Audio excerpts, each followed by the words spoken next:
Welcome to Chapter 4, Autism Spectrum Disorders. Your book calls it also Pervasive Developmental Disorders, but I'm going to talk about why we do not call it that anymore.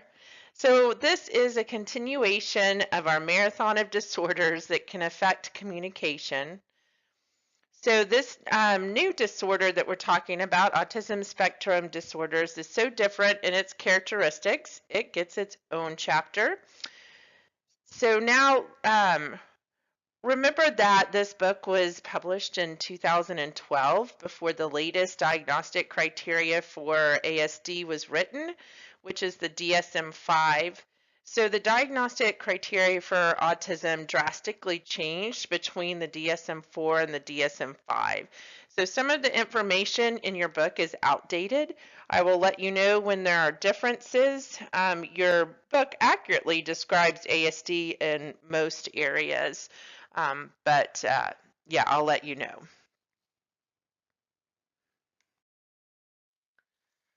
The definition of autism spectrum disorders is that it is a neurodevelopmental disorder characterized by deficits in social communication, in social interaction, in the presence of restricted, repetitive behaviors, presence of symptoms seen in early developmental period is a requirement. So let's kind of talk. It is definitely a neurodevelopmental disorder. There are brain differences, and you're going to learn here later in this chapter what some of those brain differences are. It is a social communication disorder, okay? It is rooted in social interaction difficulties. So they can have language difficulties, but not always. Their language skills can be okay, but it is that use of that communication and language with others that is disordered. And then there is some kind of restricted and repetitive behaviors, some differences in their behaviors from neurotypicals. And then it does have to manifest itself in the earlier developmental period. So let me just kind of quickly go through the DSM and how it's changed over the years. So the DSM-3 in the 1980s, it was called the Pervasive Developmental Disorders. And I'll go into the history of autism. It started, and we started identifying characteristics of it much earlier than the 1980s. That is the first time it was formally recognized as a diagnosis in the diagnostic manual. So then in 1994, it was changed to pervasive developmental disorders, and PDD was an umbrella term that housed, I believe, 5 different disorders. And the one that we are talking about, autism spectrum disorders, was one of those, and it was called autistic disorders. So as we've learned more about autism in the recent years, we have been able to really identify what signals or what sets apart autism from other diagnoses. And so we took some things out of the DSM-4 as far as what is autism, and we took away that umbrella term, made it its own diagnosis, and then made it a spectrum of severity that we will diagnose, and I'll talk more about that in a second. So now here in 2013, autism spectrum disorders in the DSM-5 is its own category, and so Rett's disorder, childhood disintegrative disorder, Asperger's disorder, and PDD-NOS, these are no longer diagnoses that are a part of, they're kind of related to, but not really a part of autism anymore. And the main reason is all of those do have an etiology for the most part, childhood disintegrative and Rett's.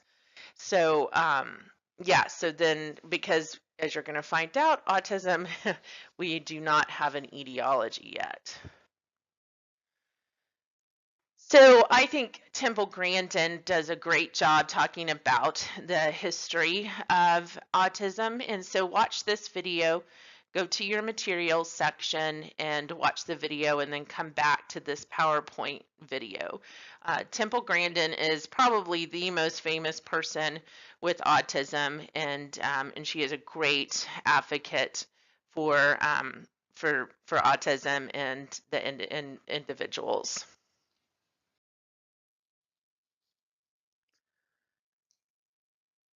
So the diagnosis of autism spectrum disorders, like I said, took out the subcategories of PDD, Asperger's, well, PDD and OS, Asperger's, childhood disintegrative disorders, and then Rett disorders is definitely excluded from the DSM-5. And so we're going to kind of discuss each one of the criteria for autism, but you'll see that they must meet criteria for A, B, C, and D to be fully diagnosed under the DSM-5. So this is the DSM-5, kind of cut and paste for you guys. So first in A category, we need to have persistent deficits in social communication and social interaction across contexts, not accounted for by general developmental delays. And they have to be seen, deficits have to be seen in all three of these areas. So the first one is social emotional reciprocity, ranging from abnormal social approach and failure of normal back and forth conversation through reduced sharing of interest, emotions, and affect in response to total lack of initiation and social interaction. So this is the love of just being with people and interacting with people, okay? So from the very severe, they just don't even know someone's in the room, okay? To, we want to interact with them, we just don't know how. It's, we can't do the normal turn taking and that social reciprocity. And yeah. Our second part is deficits in nonverbal communication behaviors used for social interaction. So range from poorly integrated verbal and nonverbal communication through abnormalities in eye contact and body language, or deficits in understanding and use of nonverbal communication, then to the total lack of facial expression or gestures. So I'm going to talk when we are talking a little bit about the neurological differences that we see in these individuals. You will see that there are some neurological structures that are missing, very different than a neurotypical individual, so that really do kind of show why they might have these difficulties in nonverbal communication. So this is receptively, they're going to have a hard time understanding others people's nonverbal communication, as well as expressing nonverbal communication themselves. The third category is deficits in developing and maintaining relationships appropriate to developmental level, ranging from difficulties adjusting behavior to suit different social contexts through difficulties in sharing imaginative play and making friends to an apparent absence of interest in people. So this one is really talking about those pragmatics and that use of the communication with others. So the first one was really, number one is really about the interaction. And that back and forth. This one is just about all the rules that we use that are expected in our relationships with people and communicating with people. So again, all three of these, we have to show a deficit in all three of these areas. Then B is restricted, repetitive patterns of behavior, interests, or activities. And they only need to have at least 2 out of 4 of these. So the first one is stereotyped or repetitive speech, motor movements, or use of objects. So again, this one is echolalia, just saying things over and over, um, the hand flapping, the pacing back and forth, any of those, spinning of objects will be in here. So excessive adherence to routines, ritualized patterns of verbal or nonverbal behavior, or excessive resistance to change is number 2. So they are very routine based. I mean, I've had kids that mom comes into therapy and she's like, we're having a bad afternoon because there was construction. So coming here to the clinic, I had to turn right from school instead of left, and that was it. We had a meltdown because he thought we weren't going to speech, and I couldn't convince him otherwise because we turned the wrong way. So I have lots of examples like that. The third category, highly restricted fixated interests that are abnormal in intensity or focus. So I think this is a very well-known one. So they'll just get highly fixated on something. I have many kiddos that are fixated on fans, on trains, but then even higher level, some kids know more about history than history professors. I have a cousin who is now 20, yes, he's now 20, and at age 5 he knew more about Broadway shows, and he was on Broadway than someone who really likes Broadway musicals. So as far he would talk and talk and talk about Ethel Merman and people like that I didn't even know who it was. So then we have for number 4, hyper or hypo, so too much or too less reactivity to sensory input. Okay, so we know that, excuse me, most of these guys have sensory integration disorders, and that's just where their body becomes unbalanced in coordinating sensory input as it comes in. So again, they only have to have 2 out of those different 4, but a lot of my guys have some type of difference in all 4 of those.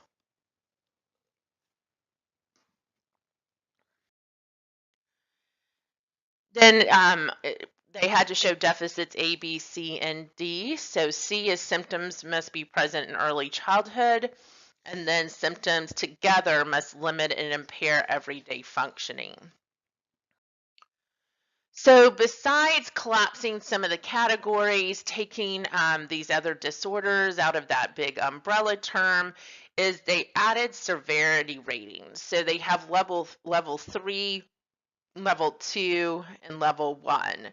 So level 1 requiring the least amount of support. If So those would be the individuals that used to be labeled with Asperger's syndrome. So these are your high functioning individuals with autism. Then level 2 is requiring some support. Okay, and then level 3 is our most severe. And for this class, that is pretty much all you need to know about those different levels. Now we're going to go into the history of autism. So Leo Kanner first described 11 children in 1943. He called it early infantile autism or Kanner syndrome. And so for many years that we thought autism was really kind of found out by Kanner in 43, but what we found out so what we found out is actually Hans Asperger in Germany was doing some work really at the same time, and he took a very different approach to working with kids with autism than Leo Kanner did. And but actually what happened was his work was not known until the 1980s.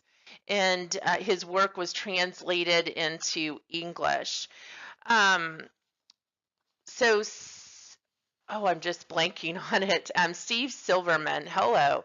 Not just, several years ago now, wrote a book called Neurotribes.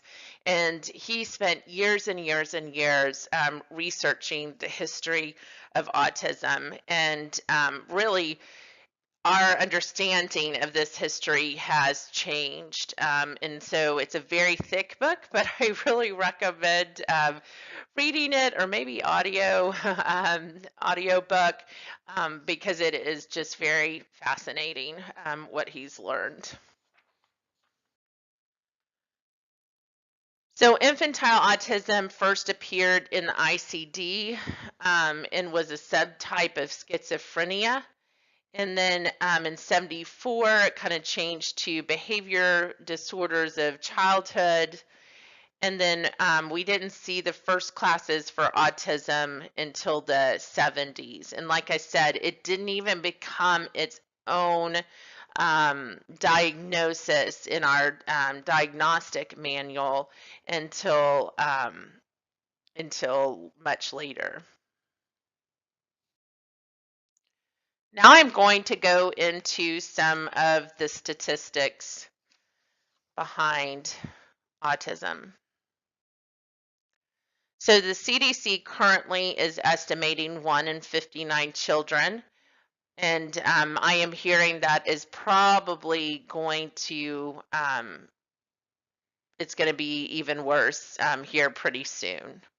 They just had a study come out, but the CDC hasn't changed it yet. And I'm not sure what it's going to be, but I think it's going to be even more children. So research has shown that a diagnosis of autism at age 2 can be reliable, valid, and stable. But we are kind of looking at some measures that are probably going to let us reliably diagnose as early as 6 months. I'll kind of talk about some of those a little bit later.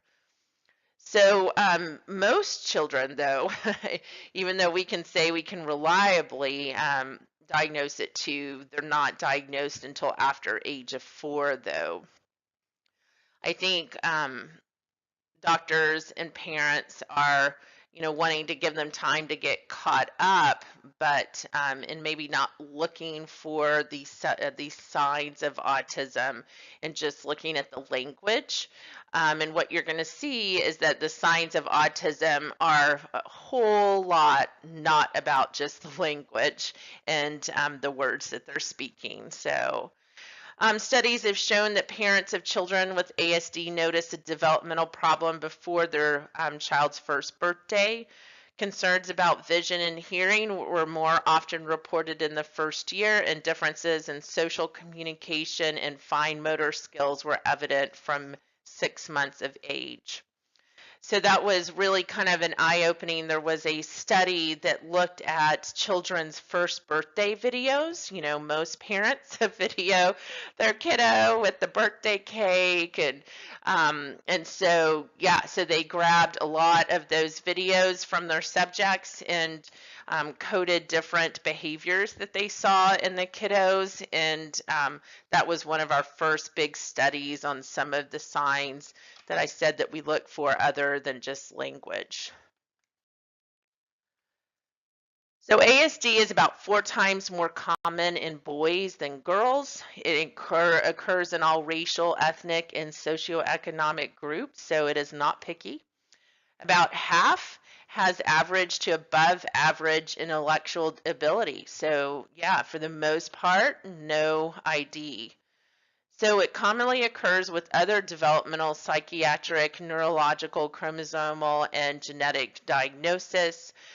So you learned about FAS. A lot of times these kids really look ASD. So ASD shares a lot of symptoms with other diagnosis, but to be fully diagnosed with autism, there has to be no other reason developmentally why they would be having the behaviors. So the most comorbid diagnosis that are seen a lot of times with autism is anxiety and depression. So total cost per year for children with ASD in the U.S. Estimated between 11.5 billion and 60.9 billion. So that was in 2011, a little while ago, but that's still a lot of money, right? Medical expenditures for children and adolescents with ASD are 4.1 to 6.2 times greater than those without ASD. So if you were to do intensive behavioral interventions, which is most commonly known as applied behavior analysis, you're probably looking at 40 to 60,000 a year. Pretty crazy expensive. Now I'm going to take some time to talk about etiology and some risk factors.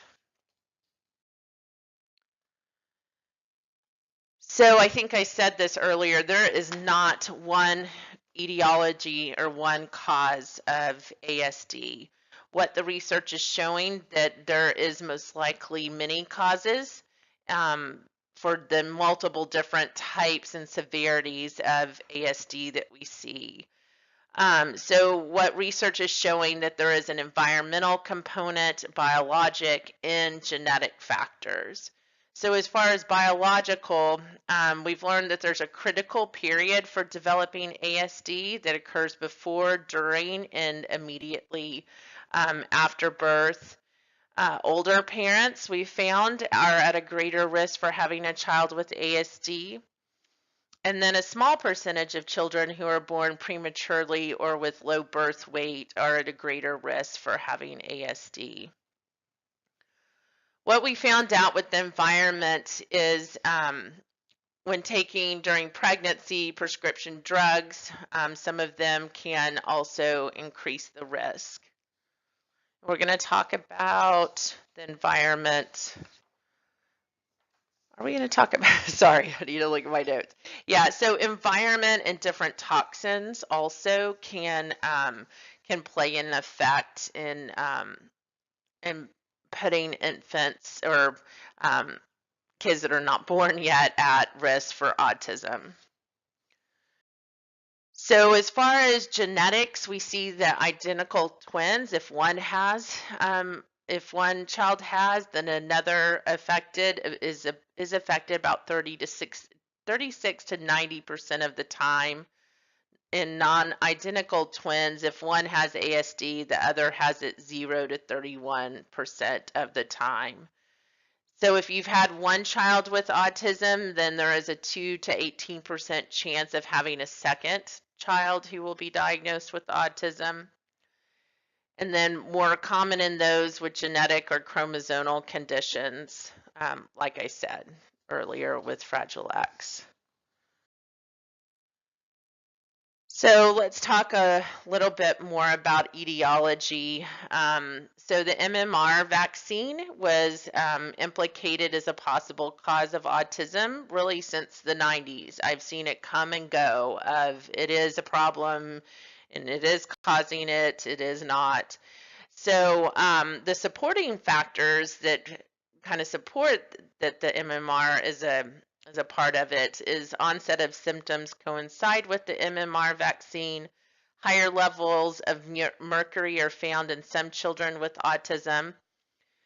And but pretty much all the evidence has shown that this is a causal relationship, okay, that the MMR vaccine does not cause autism.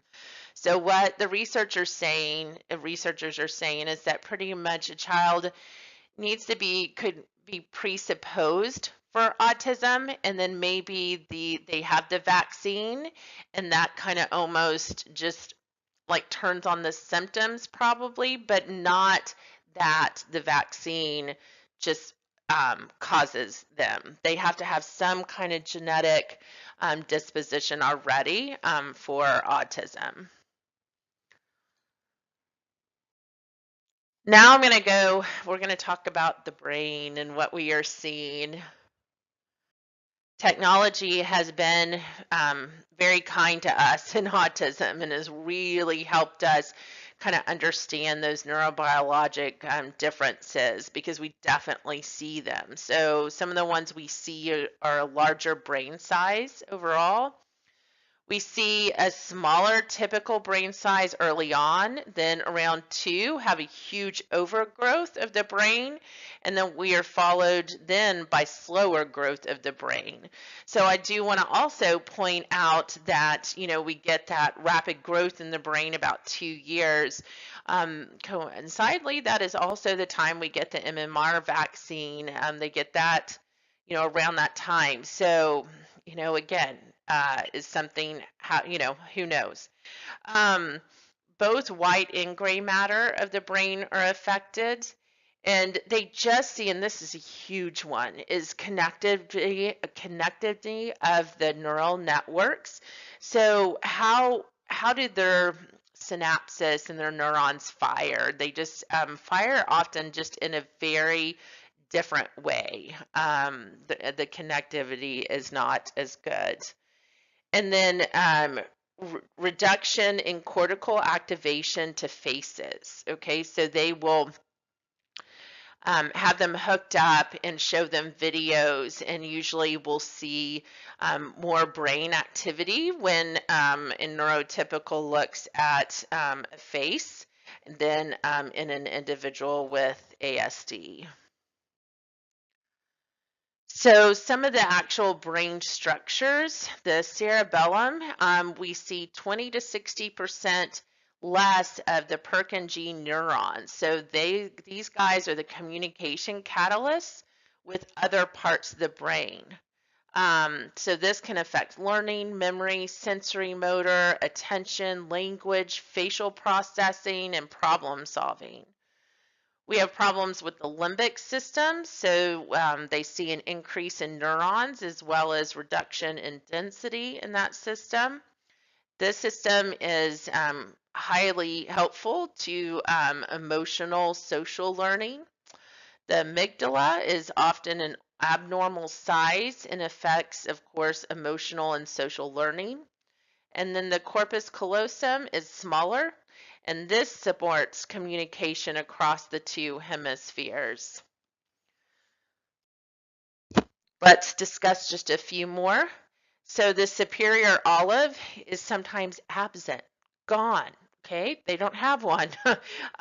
And that is a relay station for auditory information. So most of our individuals have auditory processing difficulties. And so I think there's numerous of these neurological factors that can affect that. But if their superior olive is absent, then yeah, that would definitely cause auditory processing difficulties. So the TPG is activated at different times than neurotypicals, and this is associated with social tasks. And then our facial motor nucleus is smaller, and this controls muscles of facial expression. So I said that individuals with ASD can have nonverbal difficulties in expression. So here you go. So are you seeing some trends in these neurobiologic parts that are affected? Definitely the social part, the connectivity, how quickly we're probably processing and how are we processing information, and then reading and expression of nonverbals, and then auditory information. So really makes sense when you are learning more about and you know more about ASD. Now I'm going to go into some of the medical issues that are seen in these individuals. Majority of the individuals have gastrointestinal problems. And I'm really glad that the medical world is acknowledging this, because think about it. If you have gastrointestinal problems, you're just not a happy camper. Your body is not balanced and you're just kind of off. And so, of course, you're going to be more agitated. You're not going to want to interact with the world because you're just not right, right? So, but I'll be real honest, a lot of my guys, I just think there's some kind of genetic component that contributes to this because no matter what meds the docs try, sometimes they still suffer from GI problems. For the most part, these guys are going to have normal hearing. We don't have hearing loss, but they can. Food selectivity by type and texture.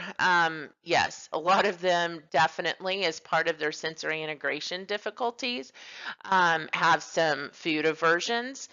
But for the most part, they're not going to be failure to thrive unless if they just completely refuse to eat when they're younger. For the most part, even if they have a restricted diet of chicken nuggets and French fries, it seems like a lot of them like their growth is usually fine. Sleep disturbances are huge. Seizures, not everybody, but some individuals definitely have seizures. They do see an elevated levels of toxins, metals, gluten, and casein antibodies a lot of times. And then they just see other nutrient deficiencies, including omega-3, also vitamin D is another one that they see. So let's talk some early signs of autism.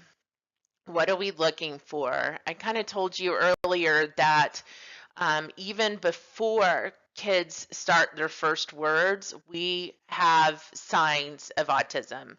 And really, that is, once we kind of learned those, that really opened up our understanding of autism. But it is a social communication disorder.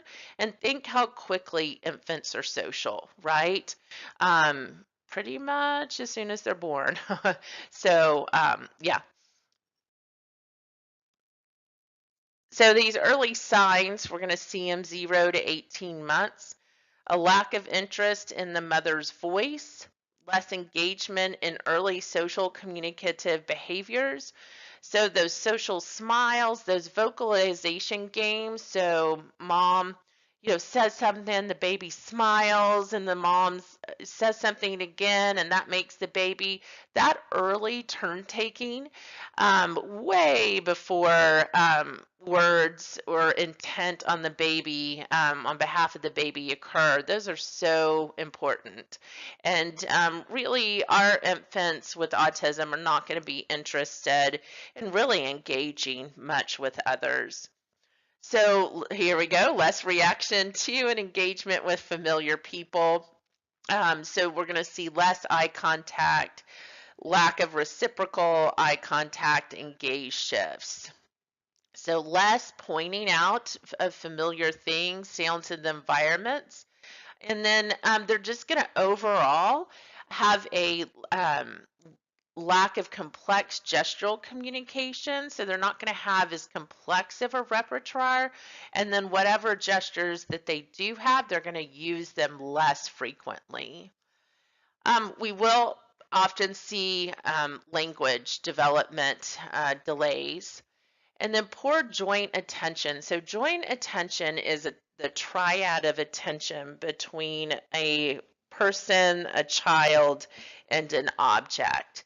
And so a child should look at an object, look at a person, and be able to, like it kind of said up above, gaze shift between those two and have some intention upon the object and the person. And learning happens within joint attention uh, interactions. And so if these guys just really have no desire to have that triad of attention, so they'll like objects just fine, but you get that person in there and they'll often not interact with that person with the object.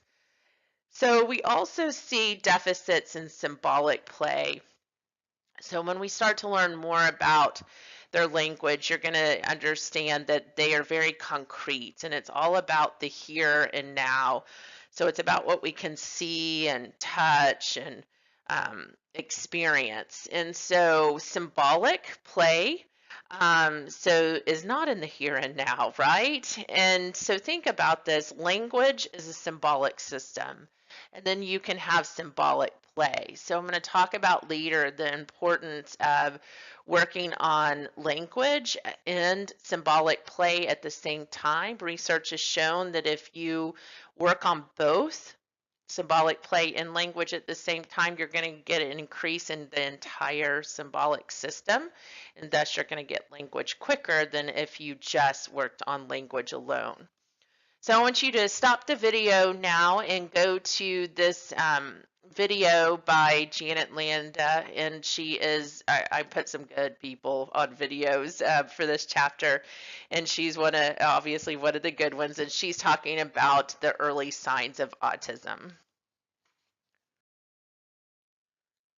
Welcome back. So, deficits in symbolic abilities and social aspects of communication. What do we see? So, kind of already talked about the lack of joint attention, and they're just going to have less gestures and to communicate with people.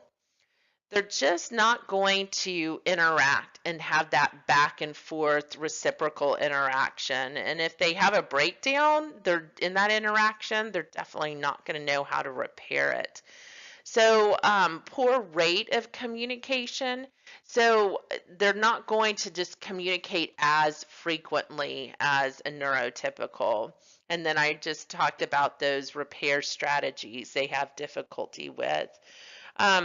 Eye tracking and gaze shifts, again, they just don't have much interest to do that between objects and people. If they're playing with objects, they're a lot of times going to focus more on one object and not shift between different ones a whole lot. Not as much as neurotypical children do. Overall, we'll see poor language comprehension. I already talked about the deficits of symbolic play. Lack of empathy is really interesting. What I notice is a lot of times they don't even notice that someone is in distress. And actually, that's not just me, that is research, that's evidence based. And so, again, I think, if they have difficulty understanding and reading nonverbals, then they're not going to understand that someone is in distress. Thus, they're not going to show that empathy. Theory of mind is very important. That is perspective taking.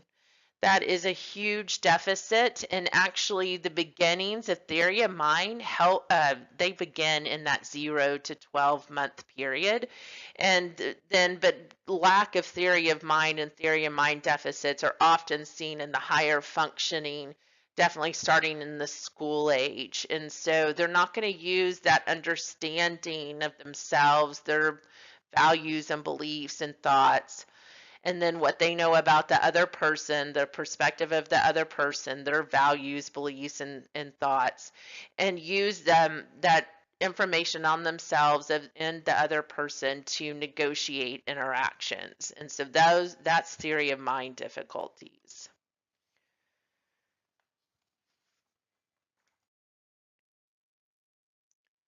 So let's talk language and speech. If a child with ASD is verbal, typically we're not going to have speech sound production errors. Sometimes in our higher functioning, so which would be that level 1 on the DSM-5, we might have L's, R's, and S's, maybe a tongue thrust. Sometimes our guys are lower toned in the face, so we'll have a tongue thrust, or we'll have kind of imprecise articulation, but for the most part, our speech sound production is fine. We often have pretty good syntactic skills, morphological. Really, our form is usually just fine, but it's all about the use, right? Semantics, they can actually have a beautiful vocabulary.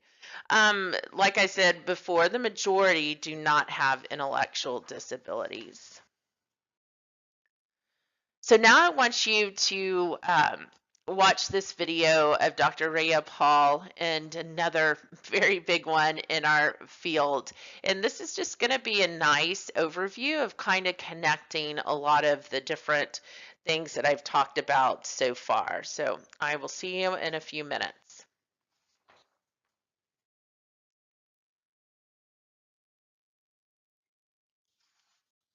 Now we're going to talk about assessment. So this is something I can't go in too much because this is already going to be a very long PowerPoint. But bottom line, the assessment of ASD is a team assessment. Speech language pathologists cannot diagnose autism ourselves, but we are definitely part of the team. No one knows social communication better than us. The actual diagnosis of autism happens with usually a fairly extensive battery, but this norm reference test that I have on your slide, the ADOS, the Autism Diagnostic Observation Scale, is what it stands for. And that is really the golden standard in autism diagnosis. So pretty much most people, if there is a diagnosis of autism and it wasn't diagnosed using the ADOS, then we're usually kind of take that diagnosis with a grain of salt. There are tons and tons and tons of criterion referenced assessments. And so those are ones that are not norm referenced because we don't have a lot of norms on kids with individuals, especially in the area of communication. I know there are actually several really good researchers that are working on different, trying to say, hey, here is the developmental sequence of language in individuals with autism, because it's definitely different than neurotypicals. So until we have that, we can't really get many norm reference type of assessments, but we do have criterion reference. The one that I did put here is the MCHAT, and that is one that is used by physicians. And the American Physicians Association has said that all physicians should screen for autism at 18 months. Now, of course, that's not something, it's not a law, so they can't make doctors do this, but it is definitely recommended, and the MCHAT is what they use. There is, I'm so sorry, there are a whole list of different tests that are out there for autism in your book. Just look at them. I do not expect you to know them. When you go to graduate school, you'll probably have an entire class on ASD, and that's when you will learn some more of the different assessment measures. Now let's talk about treatments. So what do we need to see in a successful intervention program?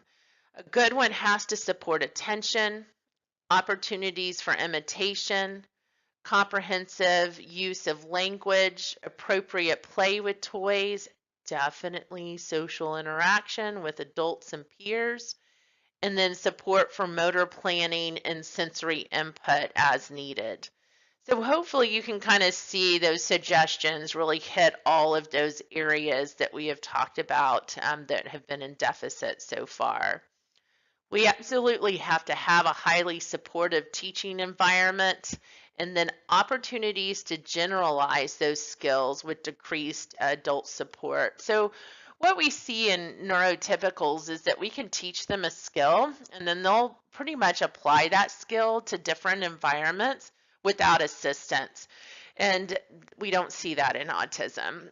So a lot of times we have to teach the skill, get it in one environment, and then go and teach that same exact skill in different environments. We have to use their strengths and their desire for predictability and routines. We have to use that in our treatment. And so that's really kind of nice that we do know that that they learn within routines. So routines are a huge component of our intervention. So we also need to have a very functional approach to managing behavior that demonstrates an understanding of why the behavior may be occurring. and then what skills need to be developed to handle the behavior. So really, I kind of tell people, yeah, anytime a child does a behavior, we have to look at it. We have to figure out what is the etiology of that behavior. Are they frustrated because they can't communicate? Is there something in their environment that is setting their sensory system off? And then that helps us know how to intervene. Again, because these guys don't generalize well, we have to have a very organized plan for implementation of the transition. Of course, families, we absolutely have to involve families. Again, there is no diagnosis like autism. And so you really have to teach the families about autism, but really specifically about those ASD characteristics that their child has. Because, I think a lot of times people don't understand these characteristics. They just think that the child is being rude, disrespectful, for higher functioning ones. Or, the lower functioning ones, the parents, will start to internalize and say it's me, why the child doesn't want to bond with me, when it's not, of course, the parents at all. That from listening to Temple Grandin's video earlier, right? But it is, the child and not wanting to socially interact. I mean, I have some kiddos that I just feel like eye contact and that social interaction is almost painful for them. It's very interesting. So as far as the intensive programming for intervention, really the younger, the better, of course, early intervention, and we're looking 20 to 40 hours of intervention. So of course, that doesn't have to be with a practitioner. It's just saying that we need to involve the child in intervention activities. So parents, paraprofessionals, whoever that might be, for 20 to 40 hours a week. So very, very intensive. These guys take a lot of repetition. Like I said, if you have to teach them one skill in one environment, then go to another environment, that makes sense of why we need intense time with them. So there are 3 million types of interventions out there for autism, which is great. We're getting new ones all the time.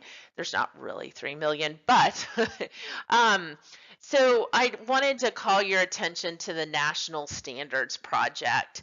And what they brought together, the National Autism Association, I believe, brought together some of the top names in the professions of autism to review all of the different interventions out there. So communication interventions, traditional interventions to more medical interventions. And so as far as like maybe a casein gluten-free diet, using different drugs to treat, those are some of the medical ones, to more of our treatment intervention approaches. And so you go to this website, you can look up and see which interventions that they have defined as established. So that means that there is definitely evidence behind and plenty of research behind that intervention approach. Is it emerging? So it means that we're having some evidence, but not enough out there to say for sure it is evidence-based. It's unestablished, which means that there just really is not any evidence out there. And then ineffective and harmful means that there is evidence out there and it has shown to be bad. Do not use it. So a great resource, I kind of say, we will, as an SLP, I have to make sure the interventions I use are evidence-based, right? But I do, especially in the world of autism, get parents asking me all the time, hey, have you heard of, and fill in the blank. And so the National Standards Project is a great resource to send them to. So for the pre-linguistic period, so that is before they get words. A typical kid, that 0 to 12 months, you know. So we're going to do all these different things just in that first year. This might be expanded to maybe 4 or 5 years for an individual with autism. But during this time, before they have the symbolic understanding to have words, we're going to work on some skills, some social interaction skills. So there's this little acronym, TIPS. So working on turn taking. So that is that back and forth social interaction. So there's a trajectory. I teach my students in my ASD class at the graduate level on turn taking, but you start just first physically turn taking, then add some verbals, and there's definitely just a path that we take there. Imitation, kind of the same thing. I'm going to imitate physical movements first, then environmental sounds, then words. Pointing, you know, we said that they have a lack of gestures, and they a lot of times don't want to signal things out to people. So working on pointing in those joint attention routines and those joint attention interactions are really important. And setting the stage, anticipatory sets, pretty much looking at that environment and making sure that there's plenty of interaction opportunities for those kiddos. And so I'm going to set something up where the child is going to anticipate what is going to happen and learn that routine and hopefully start communicating some way within that to continue that routine. So pre-linguistic, again, in this phase, but really working on that intentional communication. So much of the times they're going to take the hand, and the hand's going to do great things for them. The hand is going to open doors. The hand gives them juice. The hand changes their diaper, makes them feel better, but they don't realize that the hand is attached to mommy, you know, and understanding the powerfulness of people. And that is that first part of theory of mind that I was telling you about. So really getting them to understand the powerfulness of people and wanting to intentionally communicate with us. So play skills, focusing on joint attention. Again, that interaction with toys and a person is really important. And then using real objects, because again, there's so much in the here and now and concrete, and using naturalistic opportunities. So that is one thing that we've definitely learned, of keeping them in their natural environment, because they don't generalize well.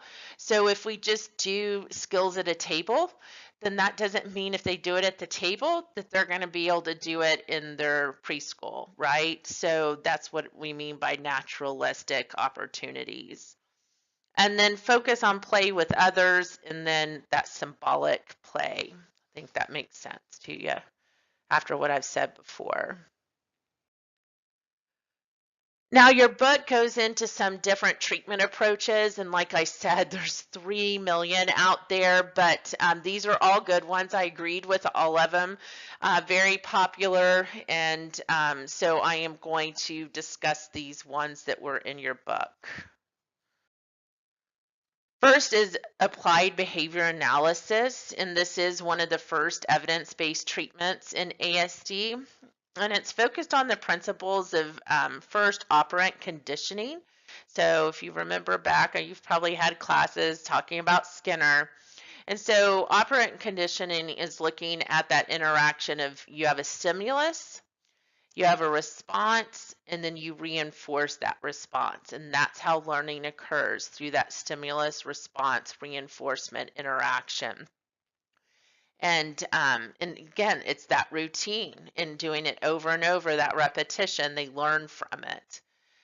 Shaping is they give you a behavior, and you are going to work on one part of that behavior and shape it closer to the behavior that you're wanting.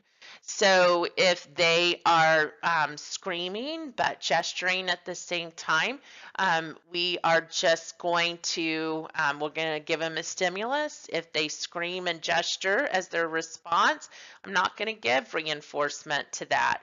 But if I give them my stimulus and they just do the gesture, then I'm going to reinforce that. So I'm going to shape that behavior little pieces at a time, depending on what that behavior is. So at first, I'm going to have to probably give them a whole lot of assistance, but I'm going to fade it over time and give less and less supports to hopefully when to do the behavior, they won't need me there at all. Prompting is a type of support that we're going to give them. So we're going to tell them when and how we want them to do a behavior, and that helps them learn that behavior. Generalization, like I said, is really hard for the kiddos, so this is definitely a part of ABA or behavioral therapy. Then incidental teaching, when I talked about using the natural environment, and so incidental teaching is just saying that, if something just naturally happens and it's reinforced, that is often easier learned and generalized than something that is contrived. So, if I have them say ah and I give them an M&M, those are not contingent at all, right? But if I have an M&M and I have the child say for like or M&M, yeah, for M&M, and I give them one, then that's more natural because they're having me say M&M. Or if they want a cookie, they saying cookie to get that cookie. So that's kind of what incidental teaching is. So something that's more naturalistic within the environment. Of course, incorporating peers and parents are important. So do you have to be an applied behavior analyst to do ABA? No. To be official and say that you are a behavior analysis, of course you have to. That is a master's degree. But many of these principles, all different types of clinicians use these, especially speech language pathologists. So I kind of laugh when I hear speech language pathologists kind of rag on ABA because I'm like, wait, what? I was like, what do you do in articulation therapy? Okay, say s. Okay, there's your stimulus. Then the kid responds, and the kid says s. And then what do we say? We say, oh, great job. Well, what did I just describe? I just described operant conditioning, right? So yeah, I mean, we do operant conditioning in all these aspects of ABA all of the time. So one of the critiques to ABA in the kind of earlier years is it was very not naturalistic, and they really didn't know much about the incidental teaching. They have a part of ABA called pivotal response. That's kind of newer ABA. This naturalistic in the natural setting is kind of more known as newer ABA. And so, yeah, so I mean it's changed over the years, and so but I think some people still have an idea that it's kind of what it was when it started many years back. So SCORE teaches social skills to higher functioning children. There are tons of different social programs out there, and many of them are good. This one is practiced through role play, reviewing, and using in natural settings. They focus on 5 social skills: sharing ideas, complimenting others, offering help and encouragement, and recommending changes nicely, and exercising self-control. Sorry. I am going to put a video in here. Sorry, I did not have it on the slide, but I'm going to put a video in here from Michelle Garcia winner. I have a really good one, so I want to put it in here. There are a lot of videos in this section, but I think you hopefully are liking all of them. So go to the video on by Michelle Garcia winner talking about social intervention. Now, I'll see you back in a minute. The next intervention is floor time. So in your book is a table that talks about floor time. It is also called the Developmental Individual Relationship Model, or DIR. It was uh, invented by Stanley Greenspan, and it really is focused on the development of relationships. And DIR is definitely not just for individuals with autism. It's for any therapeutic program for any individual. But it really does focus on that bonding and that relationship between the adult and the child. So as you can guess, this is a good one for individuals with ASD. So there's a curriculum for therapy and for the home, but it really says we have to have shared attention. So that is that, again, love of interacting and being with someone, but they also need to be regulated. And then we have engagement, so that back and forth. And then they work on symbolic and creative use of ideas. And then they go in the very highest levels are logical and abstract use of ideas and thinking. I am floor time trained, and I think it really it kind of changed after I got trained. It changed a lot of what I was doing in therapy. So I feel like I've really benefited from being DIR trained. So I put in a video from Stanley Greenspan on describing floor time. I like this video. Now I'm going to talk about the CERTS model. This is really a model, and I'm going to talk about another model here in a few minutes. But so there are many different components. An assessment component as well as an intervention component to the CERTS model. But CERTS stands for social, communication, emotional regulation, and transactional support. So sorry, I just realized that your PowerPoint social communication needs to be together. So social communication, then the ER, emotional regulation, and then transactional supports. So obviously social communication is those social interaction and communication between two people, looking at that.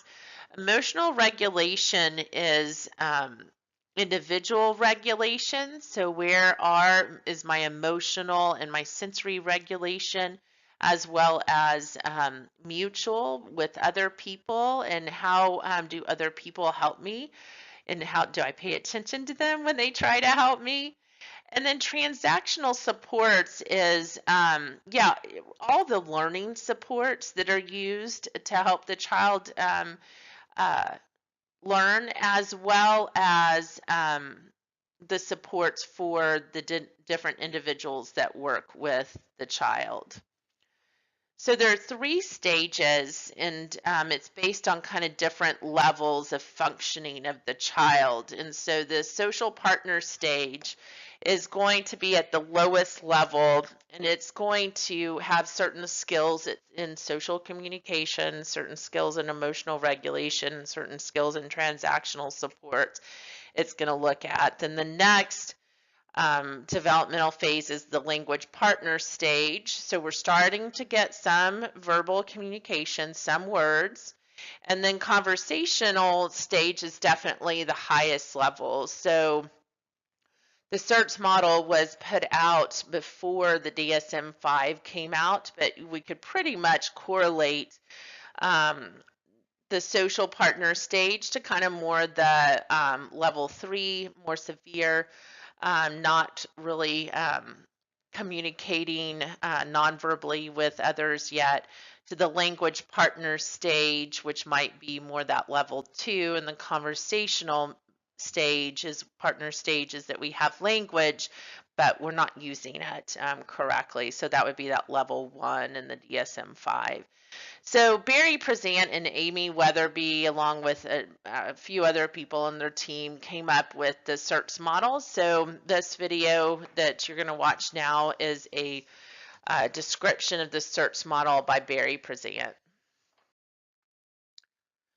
So the Hannon approach is a parent training program, pretty much. I am Hannon trained also, and I really like the Hannon program because it gives simplistic strategies for interacting with children. So I use the parent training books for when I work with my students all the time, teaching some of the strategies. So one of the biggest things that I see people mess up on is we jump in there too quick. We don't give the child time to take their turn. And so the Hannon approach has a acronym called OWL. So observe, wait, and then listen. That is by far one of my favorite strategies because I'm telling students, just wait, stop, wait, ow, ow, all the time. So just what you need to know about this program is it's parent training, working on some of the early interaction skills, but then also when the child starts talking also, they kind of actually have more than words, and then they have an advanced one now called talkability also. So watch this video as they describe a little bit more about the Hannon approach. The next one is the teach model. So again, just like the CERTS, this is a model for intervention, okay? And so it's the treatment and education of autistic and related communication handicapped children. So this uses ABA, but it really is about the organization of the environment and what supports do we put in the environment for understanding. So it pairs typical children with autism. It's very structured groups. It uses a lot of visuals. So watch this video. Teach has been around forever, and it's often used in the schools. So watch this video. Our last intervention is PECS. It stands for the Picture Exchange Communication System. So this is a very specific intervention approach, and this is for individuals who do not have verbal communication yet or not effective verbal communication. There's 6 phases, but they use single pictures to communicate in the early phases all the way up to they can sentence build. So you typically put the pictures in the order in their book from nouns and then verbs and then adjectives. You start with just phrases like I want. Then you could have some colors, you could have big, little, then you have pages of their nouns. So you could have I want a green apple, and they could request that. I want to go to McDonald's. So they can sentence build that way. So go ahead and watch this video on PECS. So we are done with this chapter and with autism. I hope you have enjoyed all the videos, and I will see you for the next chapter.